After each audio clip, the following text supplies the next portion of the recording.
Welcome back to The Takeout. As you will soon see, the family table is absolutely full, and we are well fortified with our candy. Joining me now, Republican strategist Alex Conant, Ofirah Yheskel, Director of External Affairs for the Democratic Governors Association, and our one and only political director, Fin Gómez. We've got our candy. It's all good.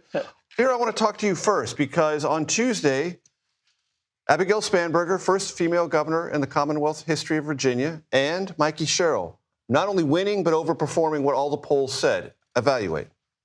One, I think historic night, like you said, and I think both Abigail and Mikie had landslide victories in what were supposed to be competitive races that Republicans invested quite a lot of time and money on, because they really drilled home this economic message on affordability and how they're going to lower costs. I think that lane was open to them because President Trump has broken his day one promise that he was going to lower costs for the American people. And I think yesterday people sent a really big message, or on Tuesday sent a really big message about how they feel about that and who they hold accountable for it. And I think Republicans should feel a little scared based on what we saw in Virginia and New Jersey on Tuesday. I'm sure you saw, as I did, before the election results came in, there was this sort of not so quiet progressive dialogue that both Abigail Spanberger and Mikie Sherrill were a little too cautious, a little too biography-driven, not progressive enough, not aggressive on their economic message, predicting they would underperform. They didn't underperform. What does that tell you? They overperformed, and I think their economic message and focus was the right one to do. As we saw from the results, people spoke really well on how that resonated with them. And I think, in contrast, they had two Republican candidates who were not focused on the economy, were trying to do divisive culture wars. Clearly, that did not resonate with people in Virginia and New Jersey. And I think both Abigail and Mikie really honed in on this economic issue that's on people's minds. And Mikie had a day one plan for utility costs in New Jersey. I've been hearing nonstop that that's something that's on people's minds every day. Abigail had plans on healthcare costs, housing costs, energy costs as well. I think people really heard them and appreciated that. And I think that's why we saw such turnout. Amongst key demographics, we had swings with young voters towards us, with African Americans, with Latino voters, with women.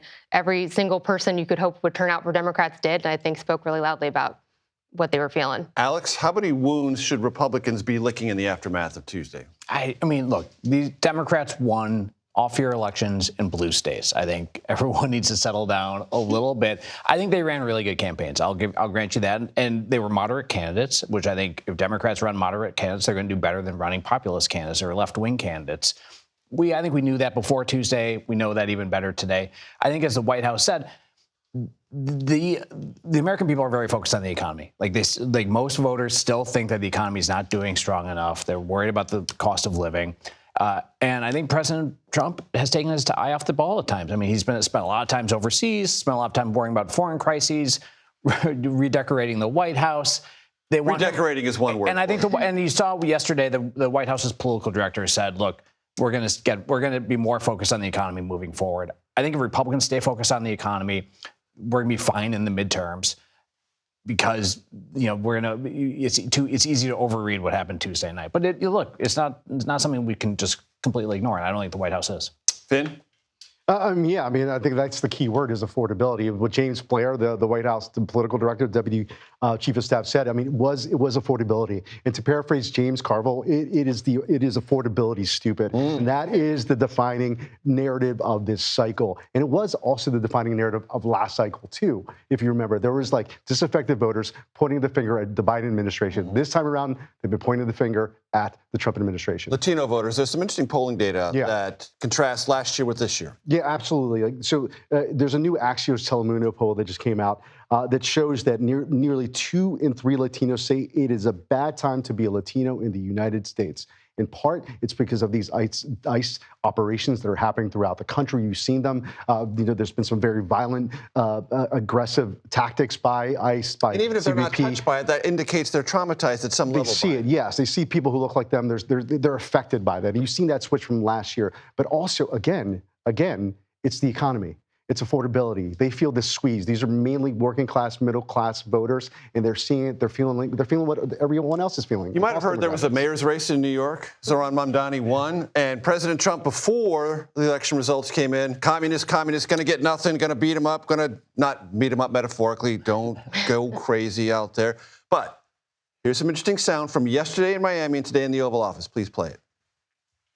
Let's see how a communist does in New York. We're going to see how that works out. And we'll help him. We'll help him. We want New York to be successful. We'll help him a little bit, maybe. Zoran Mandami, you said that, you called him a communist. You said that if he won, you would take drastic action against New York City. What kind of actions are you looking at, and will the ICE deportations continue? Well, I think you have to look. If he is a communist, there's not going to be a lot of activity. So you wouldn't need bridges and tunnels and all the different things that were being planned for New York, I think. And look, I hope New York does well. That's all I can say. How do you expect this confrontation to play out, Ofirah? Well, he's a New Yorker himself. I'm sure it has to hurt that I think New Yorkers sent him a really big message on Tuesday about the fact that they want somebody who's focused on costs. And so I would hope that he was willing to work with mayors and governors of all stripes. But I think we've seen also that local leaders are not afraid to take him to court when he's holding up their funding, and they have been successful. And in that victory speech, Zoran Mamdani made it very clear he is willing to take on President Trump, rhetorically and otherwise. Alex, your take. Look, communist policies are not going to work in New York. Socialist policies are not going to work in New York City. They're just not going to work. And I think Trump doesn't want to be blamed when things go badly in New York City over the next 3 years. Finn, you got 20 seconds. Just real quick, I think what we saw that day, though, is something very Trumpian. In his remarks from Mamdani, we saw a pugilism that we have not seen from the Democratic Party in a while, and I think it's effective and it's going to be working, and I think you're going to see that play throughout from here to the midterms. More progressives fighting back. I think one thing we can all agree on, whether you're a progressive or a conservative or something in between, if your passion for whatever you believe is viewed as authentic, you are going to prevail more than you are going to lose. That is something that has united a lot of results in the past 3 years. Authenticity is hard to define, but they're trying to. Alex, Conant, Ofirah, Yheskel, Fin Gómez, thank you very much.